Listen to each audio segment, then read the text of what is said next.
بسم الله الرحمن الرحيم. السلام عليكم ورحمة الله وبركاته. إن الحمد لله نحمده ونستعينه ونستغفره ونعوذ بالله من شرور أنفسنا ومن سيئات أعمالنا. من يهده الله فلا مضل له ومن يضلل فلا هادي له، وأشهد أن لا إله إلا الله وحده لا شريك له، وأشهد أن محمدا عبده ورسوله. يا أيها الذين آمنوا اتقوا الله حق تقاته ولا تموتن إلا وأنتم مسلمون. يا أيها الناس اتقوا ربكم الذي خلقكم من نفس واحدة وخلق منها زوجها وبث منهما رجالا كثيرا ونساء، واتقوا الله الذي تساءلون به والأرحام إن الله كان عليكم رقيبا. يا أيها الذين آمنوا اتقوا الله وقولوا قولا سديدا يصلح لكم أعمالكم ويغفر لكم ذنوبكم، ومن يطع الله ورسوله فقد فاز فوزا عظيما. أما بعد، فإن أصدق الحديث كتاب الله، وخير الهدي هدي محمد صلى الله عليه وسلم، وشر الأمور محدثاتها، وكل محدثة بدعة وكل بدعة ضلالة وكل ضلالة في النار. Para pendengar rahimani wa rahimakumullah jami'an. Alhamdulillah, pada petang ini kita bersama-sama lagi dengan izin Allah Subhanahu wa taala dalam kelas pengajian bacaan kitab sirah Nabi sallallahu alaihi wasallam, iaitu kitab Zadul Ma'ad fi Hadi Khairil Ibad karangan Al-Imam Al-Allamah Ibnu Qayyim Al-Jauziyah rahimahullahu taala. Dan kita masih lagi dalam perbincangan iaitu isyarat-isyarat ataupun faedah-faedah yang terdapat, faedah-faedah fiqhiyah dan juga tarbawiyah dan juga faedah-faedah fiqh dan juga tarbiyah pendidikan yang kita perolehi daripada kisah perang Tabuk ini. Tuan-tuan dan puan rahimani wa rahimakumullah, hari kita akan masuk ke poin yang ketujuh. Kata Imam Ibnu Qayyim rahimahullah taala, wa minha istikhlaf al-imam idza safara rajulan min ar-ra'iyyati 'ala ad-du'afa wal ma'dhurin wan nisa' wal dhurriyyah wa yakunu na'ibuhu min al-mujahidin li'annahu min akbari ويكون نائبه من المجاهدين لأن من أكبر العون لهم.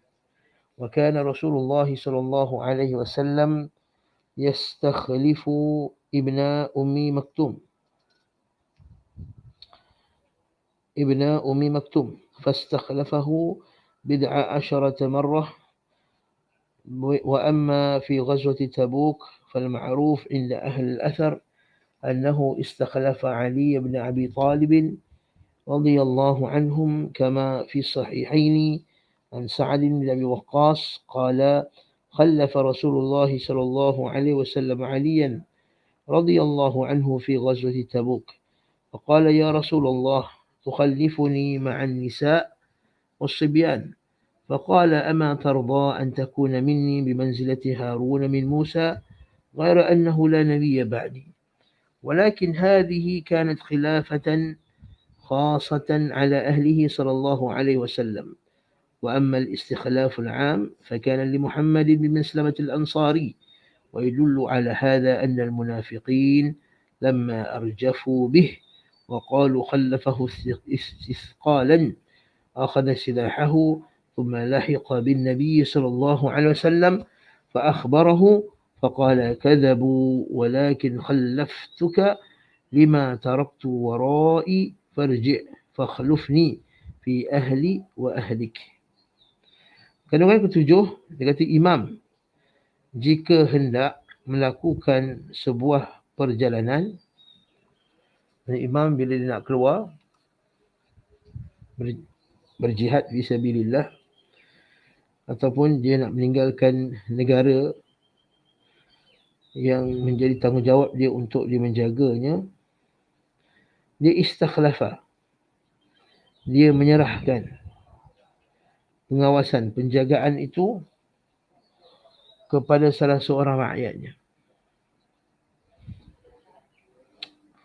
Untuk apa? Untuk jaga orang-orang yang lemah, yang ada uzur, kaum wanita dan anak-anak. Maksudnya pemimpin, bila dia keluar, sebab wanita, kanak-kanak dan orang-orang yang ni, dia tak ada wali. Kan Nabi kata, ana waliyun liman la waliyalah. Kan Nabi pernah sebut hadis tu, kita pernah bincang sebelum ni. Aku adalah wali bagi orang yang tidak ada wali baginya. Sebab tu Nabi SAW, bila setiap kali dia meninggalkan negaranya, dia akan lantik sebagai penggantinya, sebagai wali. Okey? Jadi jangan tinggalkan sebegitu saja. Jadi wakil imam tersebut, okey, dan wakil tersebut walaupun tak pergi perang, dia jaga keluarga Nabi SAW dan seumpama dengannya, dia termasuk juga orang yang berjihad dan layak mendapat sebahagian daripada harta rampasan perang. Dan kita bincang sebelum ni kan, kisah Uthman bin Affan, ketika dia menjaga Ruqayyah, kan dia dapat harta rampasan perang, kan? Ali bin Abi Talib, itu juga dia tak pergi, tapi dia dapat tak harta? Ya, dia dapat harta tersebut. Sebab apa? Sebab walaupun mereka tak pergi, mereka itu dianggap sebagai orang yang berjihad, mujahidin. Kerana dia termasuk bantuan terbesar bagi para mujahidin. Man jahaza ghaziyan faqad ghaza, hadis Nabi SAW. Barang siapa yang persediakan seorang yang berjihad, maka dia termasuk orang yang pergi berjihad.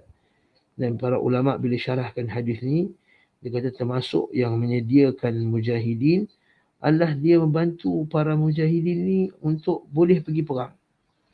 Sebab tu jangan pandang ringan tugas orang yang menjaga diorang ni semua. Jangan, mereka tak pergi perang, teruknya aku. Jadi kita akan tengok kisah Ali bin Abi Talib. Okay?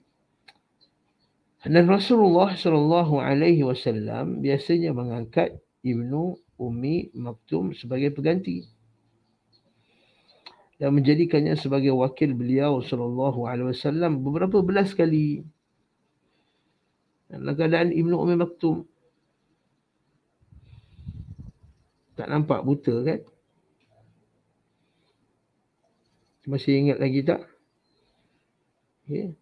Kisah Abasa wa Tawalla Ibnu Ummi Maktum. Ini dalil bahawa orang yang tak nampak juga boleh dilantik menjadi pengganti Nabi SAW.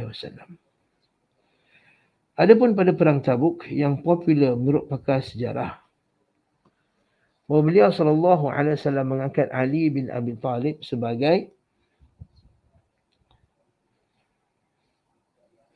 pengganti. Nah, sebagaimana disebutkan dalam Sahihain dari hadis Sa'ad bin Abi Waqqas, dia berkata Rasulullah SAW mengangkat Ali sebagai pengganti beliau SAW pada perang Tabuk. Kan Nabi SAW bila masa nak pergi perang Tabuk, Nabi kata Ali tinggallah untuk menjaga anak-anak, wanita-wanita, keluarga semua. Maka Ali dia enggan untuk menerimanya pada peringkat awal. Dan dia Ali semangat kan untuk berjihadnya. Kita dah lihat dalam perang Khaybar macam mana dengan kehebatannya selepas Allah Subhanahu Wa Taala. Lepas Allah Subhanahu Wa Taala, maka Allah Subhanahu Wa Taala mengangkatnya. Kan? Inna Allah sayaftahu biyadi hadzal rajul. Sebenarnya Allah Subhanahu Wa Taala akan membuka dengan tangan orang ini kemenangan yang besar. Kelas Ustaz tu ada suara tak Nasrullah? Ada. Ada ke tak? Nah. Okey. Jadi Allah Subhanahu Wa Taala, Nabi kata Allah Taala telah memberi kemenangan kepada Ali bin Abi Talib. Akan memberi kemenangan di tangan lelaki ini, iaitu dengan Ali bin Abi Talib berjaya menawan kota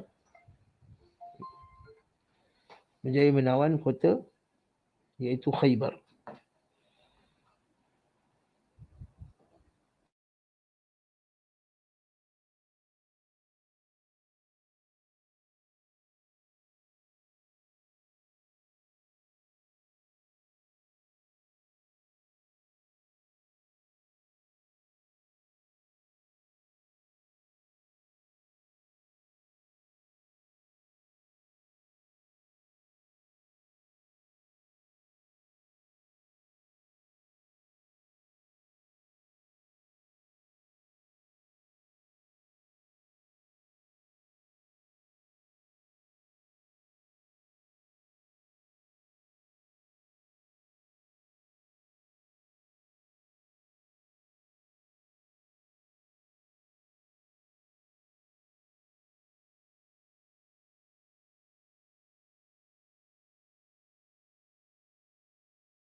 Naam. Jadi Allah Subhanahu wa taala memberi kemenangan kepada Sayyidina Ali radhiyallahu anhu dan dia kata ana sammatni ummi al-Haidara, kan? Ibuku telah menamakan aku dengan nama Haidar, iaitu singa. Ali ni semangat perang dia kuat. Kita juga dah lalu kisah macam dia nak namakan Hasan dan Husain dengan nama Harb. Ingat tak? Jadi Ali ni memang semangat jihad dia sangat tinggi dan dia memang sangat suka berjihad fi sabilillah dan memang mengharapkan untuk mati syahid fi sabilillah. Jadi bila Nabi SAW hantar beliau untuk jaga anak-anak, jadi dia tak puas hati. Dia kata, ya Rasulullah, anda akan mengangkatku sebagai pengganti bersama kaum wanita dan anak-anak.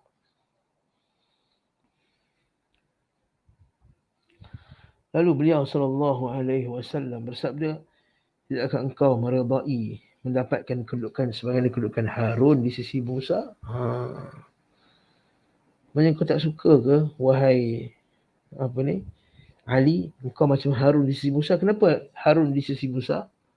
Kita ingat lagi tak kisah ketika Allah Subhanahu wa taala dipanggil Nabi Musa AS untuk pergi ke Tur Saina untuk beribadah.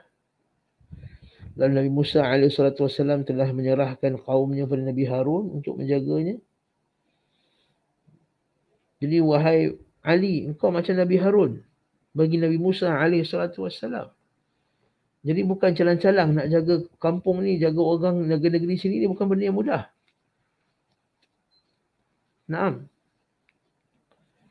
Cuma engkau bukanlah macam Harun. Dari segi Harun adalah Nabi. Dan Harun adalah Nabi. Engkau bukan Nabi. Betul kita hanya saja tidak ada Nabi sebenarnya la nabiyya ba'di. Maka tidak ada Nabi selepas aku. Maka barang siapa yang beriktikad akan wujudnya Nabi selepas Nabi Muhammad SAW, maka dia telah kufur kepada Allah Subhanahu wa taala. Dia kufur kepada Allah Subhanahu wa taala. Dan kita sambung seterusnya. Akan tapi khilafah. Okey. Kat sini Imam Ibn Qayyim dia lebih halus. Dia kata apa? Akan tetapi khilafah ini bersifat khusus. Hanya kepada keluarga beliau sallallahu alaihi wasallam. Macam Uthman bin Affan, Nabi SAW suruh jaga Ruqayyah sahaja. Ketika Ruqayyah sakit, maka ni khusus, bukannya istikhlafun am. Adapun pengangkatan sebagai wakil secara umum diserahkan kepada Muhammad bin Maslamah al-Ansari radhiyallahu anhu. Jadi bila Nabi SAW suruh Muhammad bin Maslamah tinggal dekat Madinah, tak pergi perang, jaga negara, jaga negeri Madinah, maka orang munafik pun duduklah dah kutuklah. Jadi dia buat fitnah. Orang munafik seperti biasa, kalau dia pergi pun dia menyusahkan. Kalau dia tinggal, dia menyusahkan. Dia buat fitnah. Kalau dia pergi, lebih-lebih menyusahkan. Dia akan merosakkan barisan saf kaum muslimin. Maka kata sesungguhnya Muhammad SAW mengangkatmu kerana merasa berat.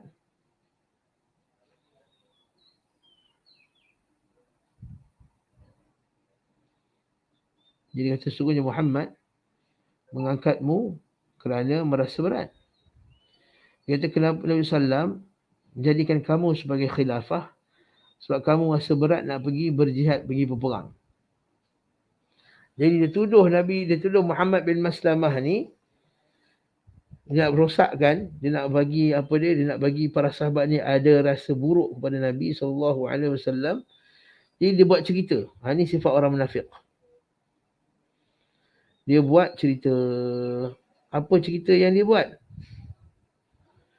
Dia buat cerita bahawa bahawa Nabi SAW tak nak keluarkan dia, atau Nabi SAW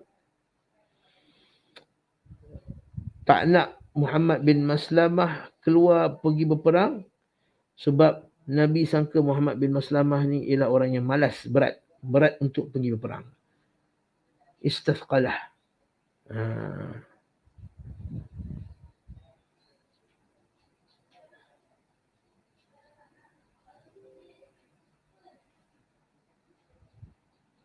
Okey. Ini orang munafik. Ali bin Abi Talib lalu mengambil pedangnya dan menyusul Nabi SAW. Ali bin Abi Talib. Rasanya buku ni tak benar ni.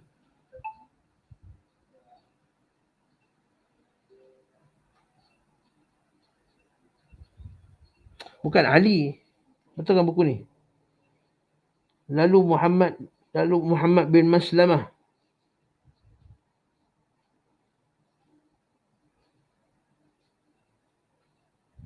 Salah ni, buku ni salah. Nampak ni. Allahu Akbar. Nampak tak? Dia kata buku ni, dia kata Ali bin Abi Talib yang membawa pedang. Ni salah ni, bukan Ali bin Abi Talib. Muhammad bin Maslamah. Betul kan tuan-tuan? Muhammad bin Maslamah.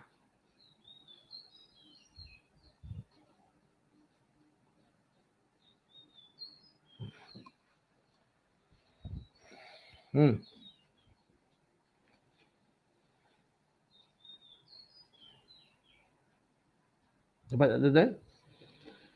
Jadi sebenarnya dia fitnah tu dia buat atas Muhammad bin Maslamah. Dia nak melemahkan semangat Muhammad bin Maslamah ni. Okey? Faham tak tuan-tuan Allah? Lalu mengkhabarkan kepada beliau bagi Rasulullah SAW. Dan dia pun pergilah, Muhammad SAW pergi jumpa Nabi SAW. Sebab dia kata, betul ke ya Rasulullah? Engkau nanti aku ni sebagai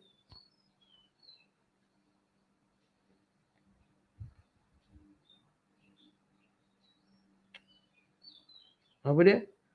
Sebagai pengganti kamu ya Rasulullah, sebab engkau rasa aku ni dah macam kita kata apa? Seolah aku ni dah tak berguna. Maksudnya aku ni berat untuk pergi berperang. Nampak tak? Alhamdulillah. Macam mana fitnah orang munafik ni? Lihat macam mana orang munafik membuat fitnah ke atas Nabi SAW. Dan juga tujuannya untuk melemahkan para sahabat. Ini sifat orang munafik. Dia nak laga-lagakan. Ini sifat orang munafik. Dia nak laga-lagakan. Macam zaman sekarang. Media-media yang kufar. Media-media yang nifak. Sifat munafiknya ada banyak dalam media-media. Cuba nak melagakan ulama-ulama Islam dengan umat Islam. Maka dituduhlah. Nampak tak ulama-ulama ni? Mereka tak nak kita ni bersolat rapat. Lihatlah ulama-ulama ini. Mereka suruh kita bersedekah sedangkan dia tak bersedekah. Lihatlah ulama sekian-sekian. Lihatlah ni, mereka ni ulama sultan. Lihatlah mereka ni ulama sekian. Mereka ni, nampak tak? Orang munafik macam mana dia nak lagakan antara ulama dengan umara. Macam umara dengan rakyat. Sebab itulah orang munafik adalah orang yang nak melaga-lagakan antara rakyat dengan pemimpin. Dia nak cabut sifat kasih sayang antara rakyat dengan pemimpin. Itu satu. Yang kedua, mencabut rasa hormat antara rakyat dengan ulama. Orang ramai dengan ulama. Itulah para gerakan-gerakan yang sesat ini, mereka memberi gelaran-gelaran kepada ulama ni, ulama sultan dan seumpama dengannya. Lihat macam di Twitter sekarang. Lihat macam mana di Instagram. Lihat macam mana di media-media sosial. Bagaimana gerakan munafik ini, gerakan nifak ini, mereka melakukan perbuatan apa dia? Menjauhkan masyarakat dengan ulama, memperlekehkan. Allahu musta'an. Ini orang munafik.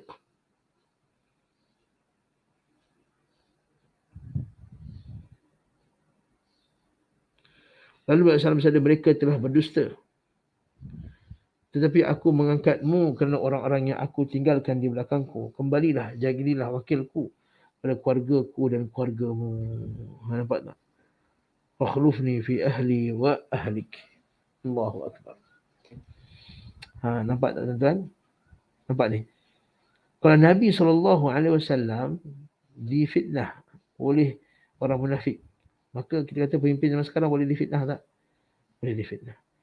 Saya bercakap di sini bukan kapasiti sebagai penyokong parti fulan dan alan, tidak. Na'udzubillah. Melibatkan diri dengan parti-parti politik ini adalah bukan suatu benda yang dipuji, bahkan dia satu tercela bagi orang sunnah, bagi orang salaf, bagi orang yang ikut manhaj salafi. Memasuki parti-parti politik yang ada pada zaman sekarang adalah satu perbuatan yang tercela dan menjatuhkan maruah. Dan bagi seorang ahli sunnah, seorang salafi, kerana padanya banyak penipuan, padanya banyak tipu daya, padanya banyak pengkhianatan, padanya macam-macam. Dan tuan-tuan sendiri pun sudah maklum benda ini di dalam senario politik yang berada di negara kita sekarang. Namun saya ucapkan ini sebagai nasihan lakum, menunjukkan betapa ramai orang yang cuba memfitnah pemimpin-pemimpin, apatah lagi jika pemimpin itu Muslim. Kita akan lihat bagaimana pemimpin Muslim difitnah dengan begitu dahsyat, bagaimana ulama-ulama difitnah dengan begitu dahsyat di media-media. Sehingga kan begitu juga dengan agensi-agensi Islam seperti Pusat Zakat, macam mana mereka menjatuhkan maruah Pusat Zakat, Yayasan Dakwah Islam dan seumpama dengannya. Menganggap dia tidak relevan dan cuba untuk menghapuskannya dan cuba untuk membuangnya di dalam di bawah pentadbiran negara, cuba untuk menghapuskannya suatu masa dahulu. Ini ialah tindakan orang munafik nak merosakkan institusi Islam di negara kita. Na'udzubillah min dzalik. Suatu tuan-tuan rahimakumullah, perhatikan masalah ni dengan betul-betul, bukan sekadar kita baca dan kita bacanya between the lines, orang putih katakan. Ambil faedah tu macam mana orang munafik dia nak merosakkan soft orang Islam sahabat dahulu, begitu juga orang munafik pada zaman sekarang. Kandungan ke-8, wa minha jawazul harus ar-rutabi ala ru'us an-nakhli wa annahu min asy-syarr wal 'amal biqaul al-kharis wa qad taqaddama fi ghazwati Khaybar wa anna al-imam yajuzu an yakhrisa bi nafsihi kama kharasa aw kharisa Rasulullah sallallahu alaihi wasallam hadiqatal mar'ah. Kandungan ke-8, diperbolehkannya memberikan perkiraan kurma matang yang masih berada pada pucuk-pucuk pohon kurma. Tuan-tuan masih ingat lagi tak kisah ni? Macam mana kisah dia? Iaitu Nabi SAW, dia tengok pohon kurma tu, maka kurma tu belum masak lagi. Tapi Nabi dah buat kiraan kalau dia masak banyak mana. Lalu dibuatkan berapakah nilai zakat yang patut dia bayar. Dan inilah yang kita bincangkan dalam kuliah-kuliah kita lepas masa perang Khaybar dulu, kalau kita masih lagi ingat. Ini berdasarkan inilah kita kata bolehnya kita mengeluarkan zakat sebelum sampai pada haulnya, sebelum sampai pada waktunya. Kita bayar zakat awal. Ini yang berlaku pada kebanyakan orang bila dia keluarkan zakat pendapatan contohnya. Kan? Tuan-tuan ada zakat pendapatan. Zakat pendapatan tuan-tuan katakanlah 5,000 sebulan. Tuan-tuan ada pendapatan 5,000 sebulan. Kemudian tuan-tuan gaji 5,000, jadi darab 12, jadi ada 60,000. Tolak pembelanjaan wajib, tolak nafkah dan seumpama dengannya, maka tuan-tuan ada 20,000. 20,000 tu lebih daripada nisabnya, nisab emas kan. Jadi lebih kurang 15,000 lah, kita kata 15,000 nisabnya. Jadi tuan-tuan kira-kira memang ada lebih, ada 20,000 ringgit. Maka 20,000 ringgit tu tuan-tuan semua kena bayar zakat. Ustaz, tapi belum ada lagi 20,000 ringgit tu sebab sekarang ni baru bulan Februari. Dia dah bayar zakat awal. Boleh tak? Boleh. Lepas tu kita buat potongan gaji tu. Dia potong gaji. Jadi 20, katakanlah daripada 20,000 tu, dia zakat dia 1/40 kan. 1/40. Jadi 20,000, 1/40, kalau dia kata 20,000, 200, 1%. Jadi 400, 500 dia kena bayar zakat. Yang 500 dia buatlah pemotongan bulan-bulanan. Dia potonglah RM42. Katakan lebih kurang RM45 lah kita kata. 42 ringgit lebih atau 43, RM42. Dia potong tiap-tiap bulan RM42, RM42, RM42 daripada gaji RM5,000 tu tadi. Kan? RM42, RM42, RM42. Dia ada. Sudah cukup ke belum? Cukup lagi. Tapi ini kita kata khars. Carilah juga yang diguna pakai di negara kita. Adakah bertentangan dengan syarak? Jawapannya tidak bertentangan dengan syarak. Jawapannya tidak bertentangan dengan syarak. Barakallahu fiik. Okey. Jadi bahawa imam boleh melakukan perkiraan tersebut sendiri sebagaimana Rasulullah SAW mentaksir kebun seorang wanita. Masa kita baca kisah perang Tabuk ni on the way tu, Nabi nampak kebun wanita dan Nabi membuat kiraan, buat khars tadi. Okey, membuat jangkaan, bahasa yang lebih tepat saya kata jangkaan berapakah yang dia akan terhasil dengan pokok-pokok yang masih lagi ada, buah-buah tamar yang masih lagi ada di pokok-pokok. Macam mana tuan-tuan? Barakallahu fiik. Faham? Kandungan yang ke-9. Kita baca bahasa Arab dulu. Annal ma' alladhi bi'abar Thamud la yajuzu syurbuhu wala at-tabkhu minhu wala al-'ajin bihi wala at-taharatu bihi wa yajuzu an yusqa al-baha'ima illa ma kana min bi'rin naqah wa kanat ma'lumatan baqiyatan ila zamani Rasulillah sallallahu alaihi wasallam. ثم استمر علم الناس بها قرنا بعد قرن إلى وقتنا هذا فلا يرد الركوب بئرا غيرها وهي مطوية محكمة البناء واسعة الأرجاء آثار العتق عليها بادية لا تشتبه بغيرها ما شاء الله ما شاء الله. Okay? Ini kesan dakwah. Ini kesan dakwah antara Allah. Kandungan ke-9. Bahawa air yang berada di telaga-telaga kaum Samud. Kita tahu kan kisah ni. Nabi SAW on the way nak ke perang Tabuk. Nabi lalu dekat telaga kaum Samud. Nabi kasih tak minum kat telaga tersebut? Nabi tak kasih minum. Kalau dia tempat diturunnya azab. Bahkan bukan sekadar Nabi tak kasih minum. Nabi tak kasih pula mandi, Nabi tak kasih ambil air, kecuali nak bagi binatang je boleh. Jadi kat sini kita bahawa air dari telaga Samud tidak diperbolehkan untuk diminum. Tidak boleh dipakai untuk memasak. Untuk campuran olahan tepung ajin tu. Dan untuk bersuci. Namun diperbolehkan untuk minum bagi haiwan ternak. Kecuali yang berasal dari telaga unta yang hingga zaman Rasulullah SAW masih ada. Telaga unta kaum Nabi Saleh. Dan pengetahuan kaum muslimin akan telaga tersebut terus berkelanjutan dari masa ke masa hingga saat ini. Maksudnya ilmu berkenaan dengan ini berterusan. Maksudnya ini pentingnya dakwah. Ilmu tu sentiasa disebar-sebarkan. Tapi malang sekali zaman sekarang dah berubah dah. Orang tak macam tu. Bahkan sebaliknya telaga tersebut, tempat tersebut, kaum Samud tersebut telah dijadikan madain salih, telah dijadikan tempat pelancongan pula. Nabi SAW kata bila lalu tempat tersebut, lalu dengan pantas. Jangan singgah. Kalau nak singgah menangis. Itu tempat orang diazab. Tapi sekarang ni sebalik yang berlaku. Mereka jadikan tempat pesta pula. Allah musta'an. Dan pengetahuan kaum muslimin akan telaga tersebut terus berkelanjutan dari masa ke masa hingga saat ini.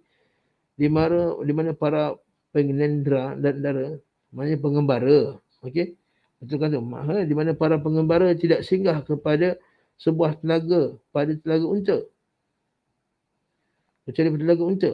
Bentuk yang memanjang dengan bangunan yang kukuh, tepinya luas, jejak-jejak unta masih membekas pada telaga tersebut yang tidak serupa dengan selainnya. Okey. Dan ini ada kaitan dengan kandungan ke-10. Anna man marra bidiyaril maghdubi alaihim wal mu'adzabin. lam yanbagh la yanbaghi lam yanbaghi lahu an yadkhulaha wa la yuqimu biha bal yusri' as-sayr wa yataqanna' bi thawbihi hatta yujawizaha wa la yadkhula 'alayhim wa la yuqima بها ولا يسرع بل يسرع السير ويتقنع بثوبه حتى يجاوزها ولا يدخل عليهم إلا باكيا معتبرا. الله أكبر. Kandungan ke-10 bahawa barang siapa yang melewati negeri-negeri yang dimurkai dan diberikan azab,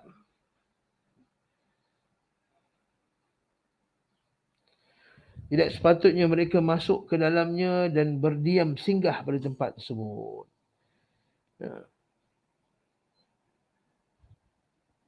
Tu Umar Al-Khattab kata apa? Janganlah kamu singgah pergi di tempat kemurkaan Allah Subhanahu wa taala turun. Itu ucapan Umar Khattab tu masa bila? Masa ada sebahagian orang pergi ke rumah-rumah ibadat orang kafir pada hari perayaan mereka. Dia tanya, tempat-tempat perayaan ibadat orang kafir, adakah ada tempat dimurkai oleh Allah Subhanahu wa taala? Dia tanya soalan ni balik, tuan-tuan. Tempat-tempat ibadat orang kafir, tempat-tempat perayaan ibadat orang kafir. Dia tanya soalan ni, adakah di tempat yang dimurkai oleh Allah Subhanahu wa taala atau tempat dicintai oleh Allah? Tuan-tuan, jawab. Maka jawapan ni ialah tempat-tempat yang dimurkai oleh Allah Subhanahu wa taala. Jadi kenapa tuan-tuan, bukan tuan-tuan lah, kenapa ada sebahagiannya pergi singgah di tempat-tempat ini, tempat yang dimurkai oleh Allah Ta'ala ini, dengan alasan konon-kononnya prihatin kepada masalah rakyat.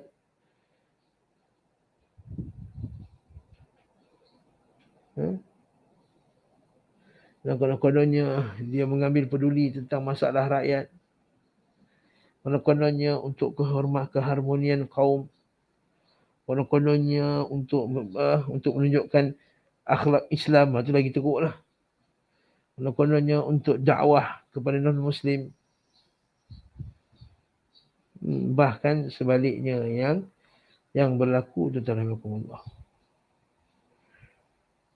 Bagaimana kamu nak dakwah dalam keadaan kamu pergi ke tempat dimurkai oleh Allah Subhanahu wa taala? Kalau kononnya nak dakwah, sedangkan kamu bukan berdakwah, bahkan bukan dakwah, kamu yang didakwah oleh mereka dengan memakai pakaian mereka, dengan berhias seperti perhiasan mereka. Maksud tu dia kata sini, kalau nak lalu juga, melainkan seharusnya dia bergegas dan sebaliknya menyingsingkan bajunya hingga, bukan ya terkena, maksudnya apa? Dia pergi tutup muka dia. Jalan laju-laju. Dan tidak dibenar, dia terkena, maksudnya dia pakai, dia tutup, dia rendahkan diri, dia pakaikan, dia tutup kepala dia.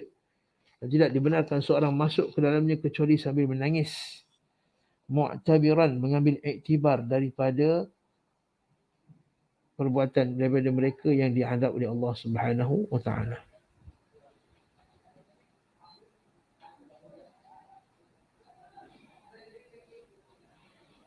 Kandungan yang ke-11, Nabi sallallahu alaihi wasallam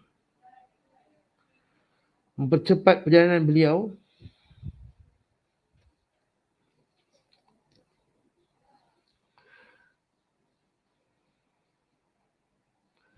wa min hadha,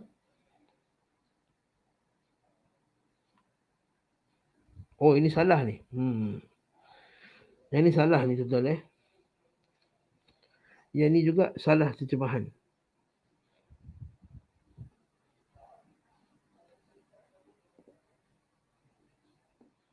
Dia bukan kandungan 11. Maka termasuk daripada perkara ini. Maksudnya termasuk dalam isu ini juga.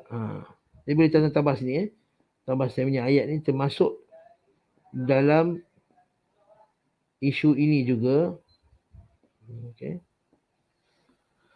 Termasuk dalam isu ini juga, Nabi SAW mempercepat perjalanan beliau di lembah Muhassir di antara Mina dan Arafah.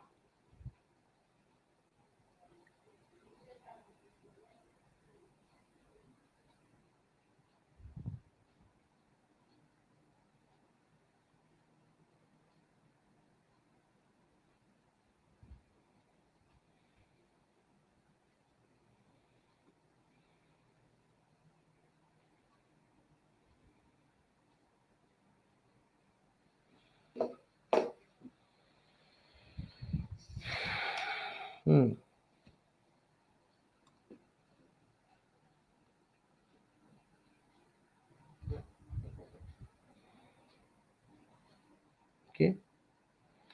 Nabi SAW mempercepat juga perjalanan beliau di lembah Muhassir di antara Mina dan Arafah. Dan tempat tersebut adalah tempat di mana Allah membinasakan pasukan bergajah bersama dengan bala tenteranya. Maksud tempat dimurkai oleh Allah Subhanahu Wa Taala jugalah. Okey. Jadi bukannya yang ini bukan poin lain ini termasuk juga poin yang sama. Kemudian barulah yang seterusnya. Sebab apa? Sebab kalau dalam buku yang asal dia tak ada nombor ni kandungan ke-12. Dia wa minha di antaranya. Yang di antara pengajaran ni. Jadi yang letakkan kandungan ke-12 ke-11 ini adalah si penterjemah. Jadi kandungan ke-12, Nabi SAW menjamak 2 salat ketika melakukan perjalanan. Ni dalam riwayat kisah ini disebutkan tentang jamak takdim pada hadis Muaz yang telah disebutkan dalam sebelumnya dan kami telah menyebut illah hadis tersebut.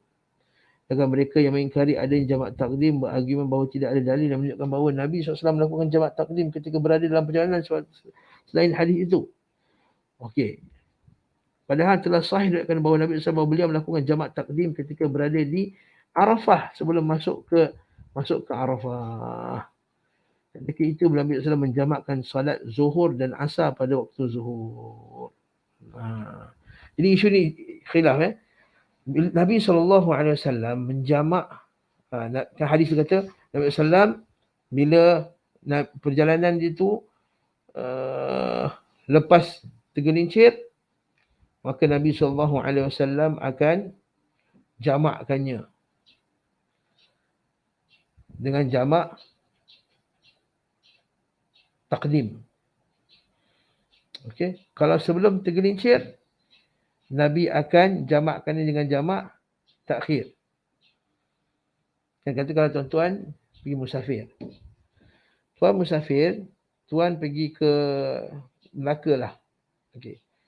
Kemudian daripada Melaka, okey, tuan bertolak sebelum zuhur katalah, bertolak pukul 12.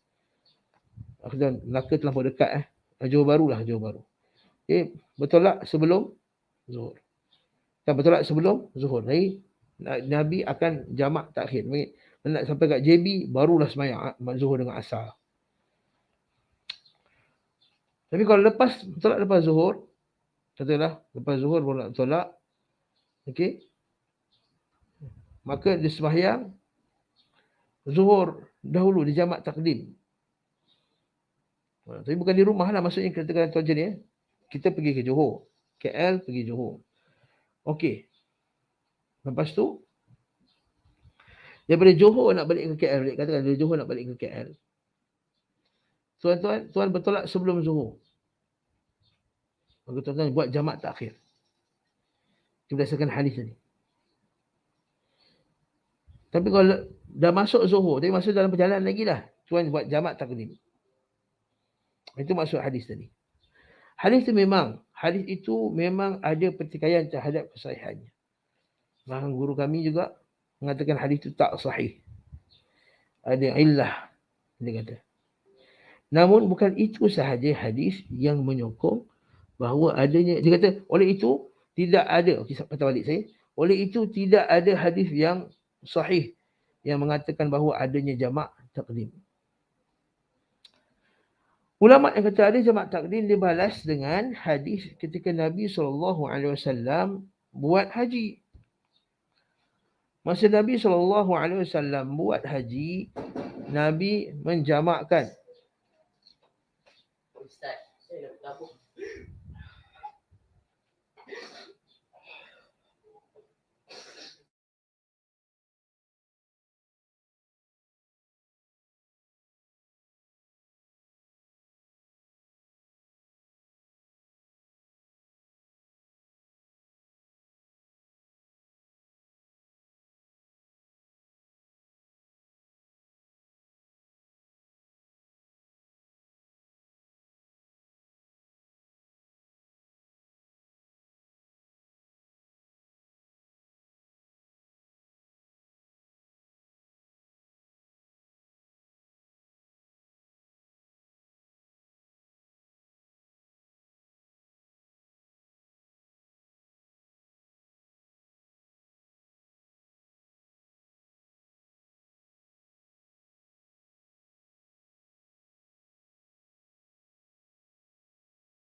Afwan, ada gangguan sikit tadi.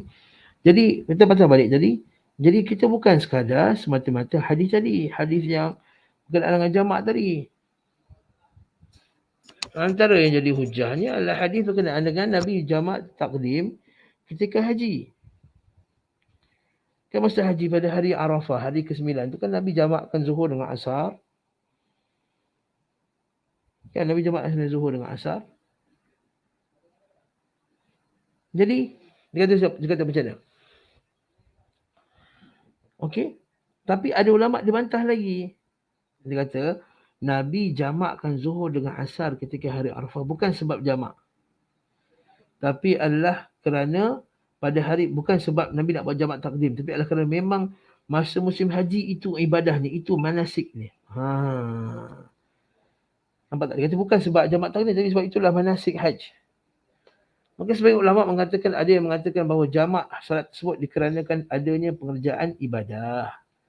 Seperti yang dikatakan oleh Abu Hanifah. Ada mengatakan dikerana perjalanan yang panjang sebagaimana pendapat Asy-Syafi'i dan Ahmad.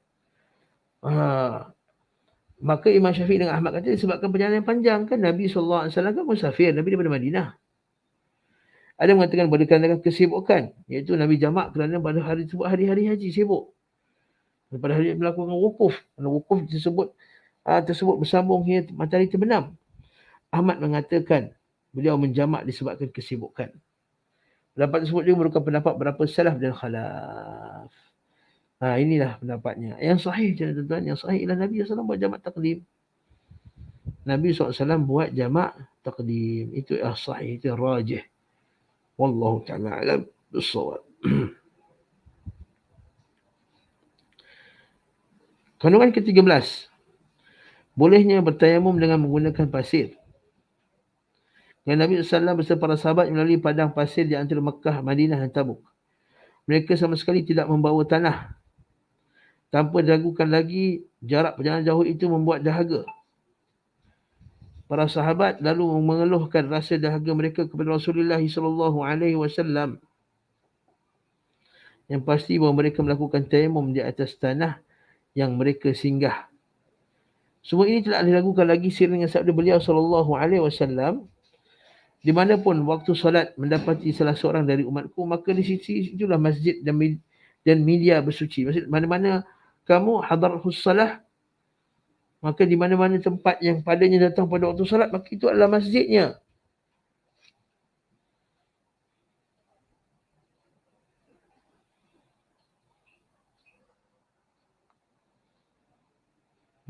Nah. Golongan ke-14. Beliau SAW, okey, apa isu dia ni? Okey, isu dia. Kita buat isu yang ke-13 ni, iaitu boleh tak tayamum menggunakan pasir?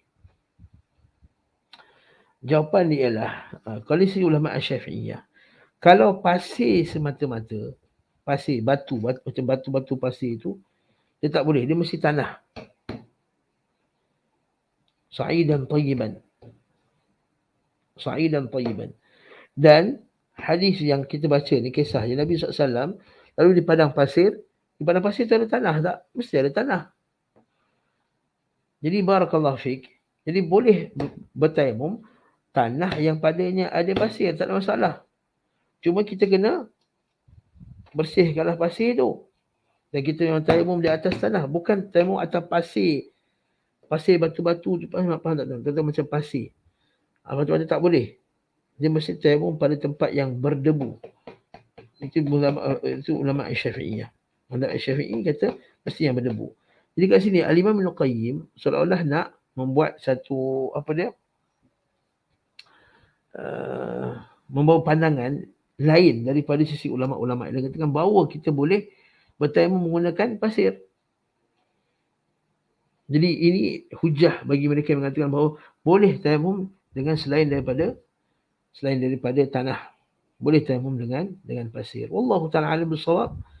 Kalau kita tanya, wallahu alam, secara zahirnya pendapat yang sahih adalah pendapat Syafi'iyah, iaitu dengan sa'idan tayyiban, dengan tanah yang berdebu. Apa itu yang kita bincang sebelum Ustaz? Nabi dekat dinding, tak betul. Kita kata dinding rumah zaman Nabi SAW adalah dinding yang dibuat daripada batu bata yang bertanah. Batu bata yang bertanah. Itu Nabi boleh tayamum dengan dinding tersebut. Jangan bandingkan dengan dinding besi, bandingkan dengan yang lain. Jadi kita pernah bincangkan, siapa ikuti kelas Sahih Muslim, bagaimana Syekh Muhammad Adam Al-Ethiopi dia bawakan perbincangan. Juga dalam kitab pengajian Umdatul Ahkam, kita bawa juga bincangan dalam kitab Al-I'lam. Barakallahu fiik. Okey, oleh Ibn Al-Imam Ibn Mulakin rahimahullah ta'ala. Sekarang ke-14, bahawa beliau bermukim di Tabuk selama 20 hari dengan mengqasarkan salat. Beliau sama sekali tidak mengatakan kepada umat beliau, janganlah seseorang mengqasarkan salat apabila dia bermukim melebihi waktu itu. Akan tetapi secara kebetulan lama beliau bersama seiring dengan waktu itu. Dan iqamah, berdiam diri dalam keadaan safar, tidaklah terkeluar daripada hukum perjalanan. Maksudnya apa? Yang ini isu berkenaan dengan hak jumlah hari untuk menjamak dan untuk mengqasarkan salat. Kan, ini kita dah bincang banyak kali dah isunya. Jadi yang ni Al-Imam Ibn Qayyim dengan pendapatnya, beliau berpendapat, dan itu kebanyakan juga ulama ahlul hadis berpendapat dengan pendapat yang sedemikian.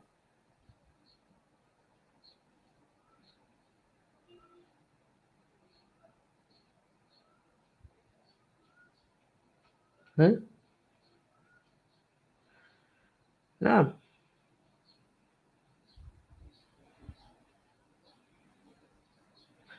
tetapi pendapat ini bukannya pendapat majoriti ulama atau jumhur ulama. Sebab jumhur ulama berpendapat bahawa ada penetapan waktu walaupun mereka berkhilaf tentang jumlah penetapan tersebut.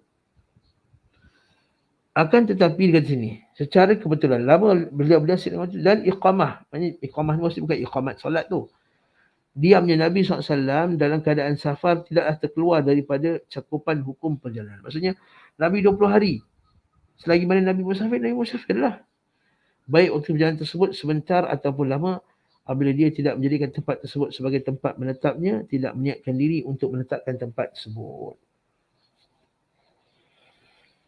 Ulama salaf dan khalaf berselisih mengenai pendapat hal tersebut dengan pendapat yang sangat beragam. Di dalam Sahih Al-Bukhari, daripada hadis Ibn Abbas, dia mengatakan Rasulullah SAW berdiam di beberapa perjalanan. Maksudnya duduk. Singgah duduk di dalam beberapa perjalanan selama 19 hari.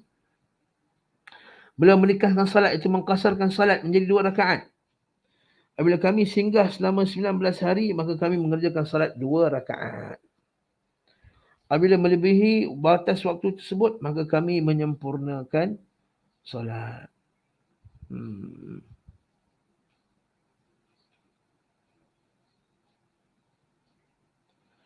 Perkataan Imam Ahmad secara zahir menunjukkan bahawa yang diinginkan masuk oleh Ibn Abbas adalah waktu beliau SAW berada di Mekah.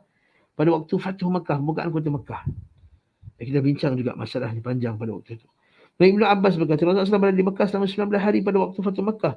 Kerana beliau SAW ingin melanjutkan ke Hunain. Beliau SAW sama sekali tidak menyatukan tempatnya. Ini adalah keterangan mukim Nabi SAW oleh Ibn Abbas. Ulama lain mengatakan bahawa maksud Nabi SAW mukim ialah di Tabuk. Sebagaimana dikatakan oleh Jabir bin Abdullah, Nabi SAW mukim di Tabuk selama 20 hari dengan mengqasarkan salat. Abdullah bin Miswar bin Makhramah mengatakan, kami mukim bersama Sa'ad di beberapa desa di Syam selama 40 malam. Terkadang kami mengaksarkan salat, terkadang pula kami menyempurnakannya. Nafi' mengatakan Ibn Umar mukim di Azerbaijan selama 6 bulan dan beliau mengerjakan salat 2 rakaat di mana salju telah menghalangi beliau untuk masuk ke dalam kota.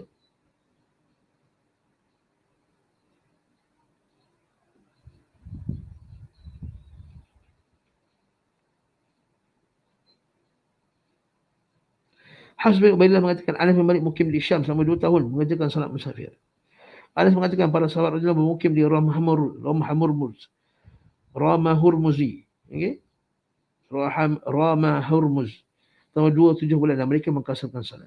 Al-Hasan mengatakan aku mukim bersama Abdul Rahman bin Samurah di Kabul selama 2 tahun dan kami kasar salat selama tidak berjambak. Mereka mengkasar salat di Rai selama setahun dan lebih juga dan juga di Sistan selama 2 tahun. Inilah adalah petunjuk Nabi SAW dan para sahabat sebagaimana yang anda lihat, pendapat itulah yang benar. Al-Imam Ibn Qayyim dirajihkan pendapat tidak ada had yang tertentu untuk orang musafir selagi mana dia rasa dirinya musafir, dia tidak menetap ke tempat tersebut, maka dia musafir. Berarti Al-Imam Ibn Qayyim Ibn Taimiyah rahimahullah dia kata dua je. Sama ada kamu musafir atau kamu menetap. Adapun di sisi ulama Syafi'iyah dia ada mustautin, dia ada muqim, dan dia ada musafir. Dia pecah 3. Ada mazhab para ulama, Imam Ahmad mengatakan apabila seseorang meniatkan untuk mukim selama 4 hari, maka dia harus menyempurnakannya. Jika kurang daripada itu, maka dia boleh mengqasar. Beliau memahami asar-asar bahawa Rasulullah SAW dan para sahabat beliau tidak meniatkan untuk mukim sama sekali. Jadi kalau Imam Ahmad kata, kenapa ada had hari tertentu? Kerana para sahabat yang tadi yang cerita 6 bulan ke Azerbaijan, 3 bulan, 40 hari, kerana mereka tak ada niat nak duduk kat situ. Iaitu mereka kata hari ni kita boleh pergi, mungkin kita akan berangkat hari ni, mereka berangkat esok. Itu mereka ada urusan peperangan. Macam katakanlah saya pergi satu tempat, kita ada urusan satu projek yang kita kata berapa hari, kita tak tentu lagi berapa hari nak selesaikan. Selagi mana tak tahu berapa hari untuk diselesaikan, masa tu kita boleh mengkasarkan salat. Itu isu dia. Jika kurang daripada itu, maka dia boleh mengkasar. Beliau memahami asal-asal bahawa Rasulullah dan para sahabat beliau tidak meniatkan untuk mukim bersama sekali. Mereka mengatakan ini hari kita berangkat, besok kita akan berangkat. Namun pendapat ini mengandung kerancuan. Al-Imam Ibn Qayyim dikata ini ada kurangnya, ada beberapa kesiasatan yang tidak tersembunyi. Kerana Rasulullah membiasakan Mekah dan Mekah adalah Mekah. Beliau tinggal di Mekah, mendirikan dasar-dasar Islam dan menghancurkan segala-gala akal kesyirikan. Beliau SAW mengatur perkara yang berkaitan dengan kaum Arab berada sebelum pasti maklum adanya bahawa untuk urusan itu dibutuhkan waktu untuk menetapkan, diperlukan waktu untuk selama beberapa hari lamanya dan tidak akan selesai dalam 1 hari 2, bahkan 2 hari. Yang ini cara Imam Ibn Qayyim nak bantah. Dia kata kalau kamu kata kalau niat nak duduk 4 hari, maka tak boleh nak kasarkan. Sekarang Nabi pergi Mekah, Nabi nak hancurkan syirik, Nabi nak berjihad. Pasti benda tersebut tak akan selesai dalam 3-4 hari. Jadi memang Nabi dah akan niat nak duduk lebih pada 4 hari. Maka ini pendapat Al-Imam Ibn Qayyim. Dengan juga yang berada, bila SAW berada di Tabuk dan menetap untuk menanti kedatangan musuh. Dan juga sesuatu yang pasti maklum adanya bahawa antara beliau SAW dan mereka musuh berjarak sangat jauh yang memerlukan perjalanan beberapa hari. Rasulullah mengetahui bahawa mereka tidak akan mungkin mencapai dalam masa 4 hari. Dia kata ketika Ibn Umar menetap di Azerbaijan selama 6 bulan dengan mengkasakan salat kerana terhalang salji. Dan telah diketahui bahawa salju itu tidak akan terhenti dan mencair dalam masa 4 hari. Yang biasa memberikan, yang boleh menjadikan jalan keluar. Juga Anas balik menetap di Syam 2 tahun. Dia mengkasakan salat, para sahabat menetap di Ramah Hurul mengerjakan salat. Jadi Ibrahim Ahmad katakan seandainya seorang menetap untuk pulang jihad dalam musuh atau tertahan oleh sultan atau kerana sakit, maka dia boleh kasar. Baik dia memprediksikan bahawa kepulangannya akan selesai dalam masa singkat ataupun lama. Bahawa inilah yang benar. Akan tapi mereka menentukan sebuah syarat yang tidak ada dalilnya. Dia kata Imam Ibn Qayyim dia mendapat bahawa Imam Ahmad meletakkan syarat yang tidak ada dalilnya. Ini perbincangan para ulama. Yang dia meletakkan syarat 4 hari, 3 hari ni ada dalil tak? Itu mereka pertikaikan. Ulama Syafi'iyah kata ada dalil tak? Kita tak ada dalil. Masa Nabi SAW pergi haji, Nabi kata siapa yang tinggal kat sini, maka dia ialah orang yang mukim. Lebih daripada 3 hari, maka dia orang yang mukim Nabi SAW. Maka dia menyatakan, di mana-manakah kalian mendapatkan syarat ini? Sementara Nabi SAW letak lebih daripada 4 hari sampai mengkosongkan salat di Mekah dan di Tabuk. Rasulullah tidak akan mengatakan apapun kepada mereka. Rasulullah tidak menerangkan kepada mereka bahawa beliau SAW meniatkan untuk menetapkan lebih daripada 4 hari. Lalu juga mengetahui bahawa para sahabat akan mengikuti salat beliau dan melalui beliau SAW dan mengkosongkan salat selama menetap beliau. Rasulullah sekarang tidak mengatakan, walau satu huruf mengatakan, janganlah kalian mengkosongkan salat selama waktu menetap 4 malam. Dan penasihat ini termasuk dalam antara permasalahan yang paling penting. Demikian juga para sahabat meneladani beliau SAW dalam sebenarnya, mereka sama sekali tidak mengatakan apa pun juga berkenaan dengan ini. Malik dan Syafi'i kata lain pula. Dia kata, apabila seorang berniat untuk menetap lebih dari 4 hari, maka dia harus menyempurnakan salat. Namun jika meniatkan kurang dari situ, maka dia boleh mengkosong salat. Abu Hanifah mengatakan, apabila seorang itu menetap untuk selama 15 hari, maka dia harus menyempurnakan salat. Tetapi jika dia meniatkan yang kurang dari masa itu, maka dia boleh mengkosong salat. Dalam pendapat Ali bin Sa'ad juga diriwayatkan oleh dari 3 orang sahabat Umar, anak beliau Ibn Abbas, Sa'id bin Musayyab mengatakan apabila dia menetap selama 4 hari, maka dia harus mengerjakan salat 4 rakaat. Ini juga adalah sahabat. Ali bin Abi Thalib mengatakan, apabila seorang menetap selama 10 hari, maka dia harus menyempurnakan salat. Nampak tak? Jadi pendapat yang kata menetapkan hari juga ada tak daripada salaf? Ada daripada salaf. Al-Hasan mengatakan dia boleh mengqasar salat selama sebelum masuk kota. Aisyah mengatakan dia boleh mengqasar salat selama dia belum meletakkan perkara bawaan. Para imam yang sepakat bahawa apabila seorang menetap untuk satu keperluan di mana orang tersebut menunggu hingga selesai dan mengatakan hari ini aku berangkat, esok aku berangkat, maka dia boleh mengqasar salat. Kecuali Syafi'i dalam salah satu dari 2 pendapat beliau mengatakan bahawa dia boleh mengqasar salat hingga 17 atau 18 hari dan setelah itu dia tidak lagi boleh mengqasar salat. Itu Syafi'i yang pendapat. Syafi'i yang kata kalau dia ada urusan, tak tahu hari ni boleh pergi ke tak boleh pergi, boleh sampai 18 hari. Lepas 18 hari dah tak boleh dah. Ibn Munzir mengatakan dalam kitabnya Al-Islam mengatakan dari beliau, ulama sepakat atas bolehnya musafir mengqasar salat selama dia belum meniatkan untuk tinggal menetap walau dia akan melewatinya selama beberapa tahun. Wallahu alam. Yang inilah yang kita sebut oleh kebanyakan ustaz-ustaz kita berkenaan dengan isu ni. Jadi siapa yang nak ambil pendapat Ibn Qayyim, silakan. Tapi peganglah dengan hujah dan dalil. Siapa nak pendapat Syafi'iyah, maka peganglah dengan pendapat hujah dan dalil. Dan jangan pegang kerana, aku ini orang Syafi'i, jadi aku kena ikut Syafi'i. Jangan. Aku ni orang Malaysia, maka aku kena ikut mazhab Syafi'i. Itu juga bukan pendapat yang, itu bukan cara yang sahih dalam bermazhab. Wallahu ta'ala alam bisawab. Jadi kita tangguhkan dulu data rahmatullah. Hari ni saya memang kena tamatkan pukul 3.40 lebih ni sebab saya ada kelas lain pula. Jadi insyaAllah kita akan sambung lagi bi'idhnillahi ta'ala fi darsil qadim insyaAllah. Soalan kita tangguhkan dulu lah pada kuliah akan datang. Subhanakallahumma bihamdik asyhadu an la ilaha illa anta astaghfiruka wa atubu ilaik. Sallallahu ala Muhammad wa ala alihi wa sahbihi wasallam. Walhamdulillahi rabbil alamin. Assalamualaikum warahmatullahi wabarakatuh.